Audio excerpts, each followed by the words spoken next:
नमस्कार, मैं हूं आपके साथ आरती सिंह आजाद और डालते हैं नजर खास खबर की ओर। सकल हिंदू समाज की ओर से गुजरात से आई काजल दीदी हिंदुस्तानी का रविवार को खुले नाट्यगृह में सम्मेलन का कार्यक्रम आयोजित किया गया था। इस कार्यक्रम की शुरुआत काजल हिंदुस्तानी ने श्री राजेश्वर को जल अभिषेक कर आरती की। राजेश्वर मंदिर से महिलाओं ने मशाल की यात्रा निकाली। यह मशाल यात्रा जूना शहर सिटी कोतवाली गांधी चौक होते हुए खुले नाट्यगृह पहुंचा। जगह जगह पर काजल दीदी हिंदुस्तानी का अनेक संगठनों द्वारा स्वागत किया गया। कार्यक्रम की शुरुआत काजल दीदी हिंदुस्तानी ने दीप प्रज्वलित करके की। महिलाओं ने काजल दीदी हिंदुस्तानी का स्वागत पुष्पगुच्छ देकर सम्मानित भी किया। कार्यक्रम में काजल हिंदुस्तानी ने लव जिहाद के ऊपर खुलकर बोली। फिल्म अभिनेत्री एकता कपूर को भी निशाने पे लिया। काजल दीदी हिंदुस्तानी को सुनने के लिए बड़ी संख्या में महिलाएं पुरुष उपस्थित दिखाई दिए, जहां पर पुलिस का भी तगड़ा बंदोबस्त दिखाई दिया। समाज द्वारा तो अकोला में आज हमें आने का अवसर प्राप्त हुआ है। अकोला की समस्त सनातनी हिंदू भाई बहनों का बहुत बहुत आभार प्रकट करते हैं और हम आज जो संदेश देने जा रहे हैं उसके लिए आपको वहाँ पे आना पड़ेगा। भाइयों, आपको पता है तो आप भी बता सकते हो, आप भी कर सकते हो। कितनों को पता है लव जिहाद का क्या है? देखो, जितनी पब्लिक बैठी है उसकी 10% भी पब्लिक को पता नहीं है कि लव जिहाद क्या है। अब वो समस्या क्या है वो पता ही नहीं होगी तो उससे लड़ोगे कैसे और जीतोगे कैसे?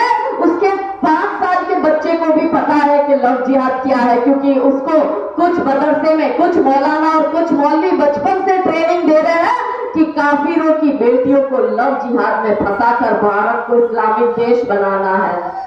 अब प्रश्न ये आएगा फिर से, काफिर मतलब क्या? कितनों को पता है काफिर का मतलब क्या है? बहुत कम लोगों को पता ही नहीं है। आप उनको अपना भाई मानते हो पर वो तो आपको काफिर मानता है। काफिर का मतलब क्या है ये मैं नहीं बोल रही हूँ, इनकी किताब में लिखा है। क्या लिखा है इनकी किताब में?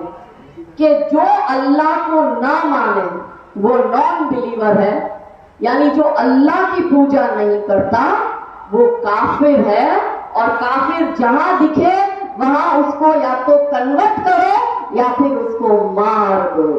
सूरा आयत 9:5 में ये लिखा गया है। अपने मन से नहीं बोल रही हूं, मैं डिस्क्लेमर दे रही हूं भाई। इस पर एफआईआर करने से पहले मेरे पुलिस वाले भाइयों से निवेदन है कि सूरा आयत 9:5 पढ़ लेना, फिर मेरे पर एफआईआर करना, क्योंकि हम साक्ष्य अपने साथ रखते हैं। तो उसमें काफिरों की परिभाषा ये है। अब कैसे होता है लव जिहाद वो मैं आपको बताती हूँ।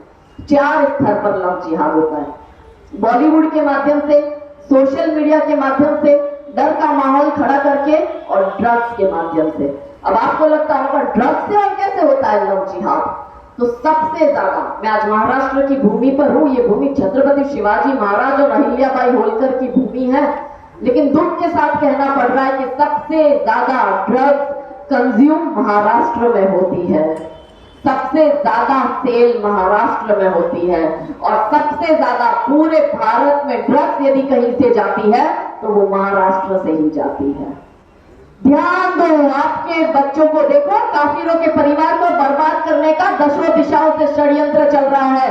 लव जिहाद भी हो रहा है। ना बेटियां सुरक्षित है, ना हमारी जमीनें सुरक्षित है, ना गौ माता सुरक्षित है और हमारे बेटे बेटियों को नशे की लत में डुबोकर भी हिंदुओं को पूरी तरह से बर्बाद करना है, हिंदुओं के परिवारों को बर्बाद करना है। यही षड्यंत्र चला आ रहा है।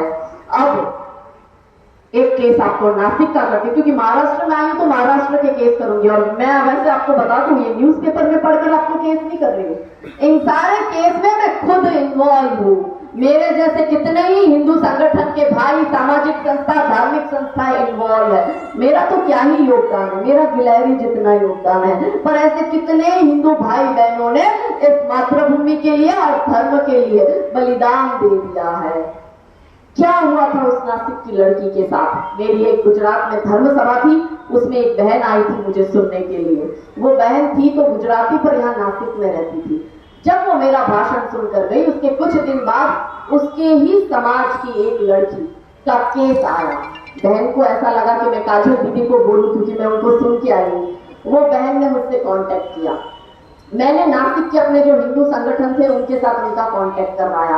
आपको बिल्कुल यकीन नहीं होगा कि वो लड़की नासिक की थी, वो पूना पढ़ने गई थी। पूना वो बिलाल नाम के लड़के के संपर्क में आती है।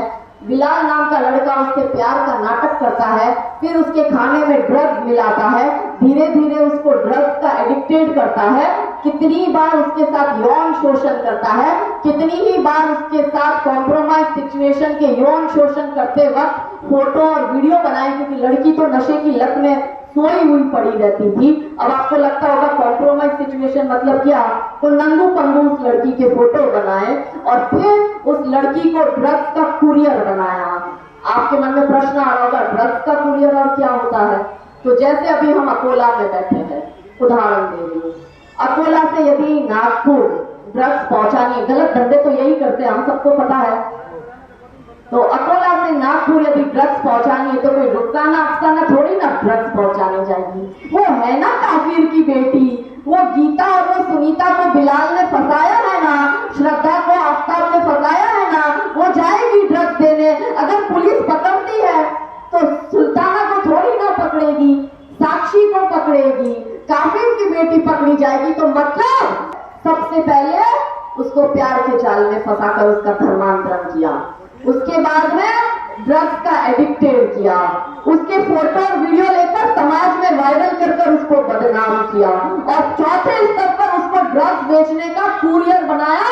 सोचो मेरा हिंदू समाज कैसे निद्रा में सोया हुआ है कि उसकी बहन बेटियों के साथ इस हद तक जिहादी नोच नोच कर खा रहे हैं, पर समाज सोया हुआ है, लव जिहाद की बात करने से डरता है। उस लड़की को रेस्क्यू किया, नासिक में 22 दिन तक नशा मुक्ति केंद्र में उसको एडमिट किया, 22 दिन तक लड़की की काउंसलिंग हुई, उसको एडमिट किया था, उसको नशे की मुक्ति से बाहर करवाया। फिर लड़की को सनातन कितना पुरातन है, उसका महानता क्या, उसके विषय में रोज थोड़ी थोड़ी जानकारी दी। गीता जी उसको पढ़ाई पूरी, लड़की को आध्यात्मिक जीवन में लाया और 3 महीने बाद लड़की इतनी आध्यात्म हुई कि वो योग करते करते, ध्यान करते करते अपना वीडियो बनाकर मुझे भेज रही थी कि दीदी आपने मेरा जीवन बचा लिया बर्बाद होने से। और अभी 4 महीने पहले, ये मैं किस्सा आपको अभी का कह रही हूँ, इसको ज्यादा समय नहीं हुआ, ये 6 महीने पहले की बात कह रही हूँ। और 3 महीने पहले उस लड़की का उसके ही समाज में उसको जो लड़का पसंद आता है उससे धूमधाम से विवाह कर दिया गया है। और अब वो लड़की फोन करके कहती है कि दीदी आपने जीवन बचा लिया हमारा, हमको इतने अच्छे घर में आपने भेजा कि हम हर तरह से वहाँ सुरक्षित महसूस करते हैं, और दीदी हमें तो ससुराल वाले जीन्स और टी शर्ट भी पहनने देते हैं, काले टेंट में रहने की जरूरत भी नहीं है। तो ड्रग्स के माध्यम से कैसे होता है उसका उदाहरण दे दिया। दूसरा उदाहरण, फिलहाल इतना ही। खबरों का सिलसिला लगातार जारी है। नमस्कार।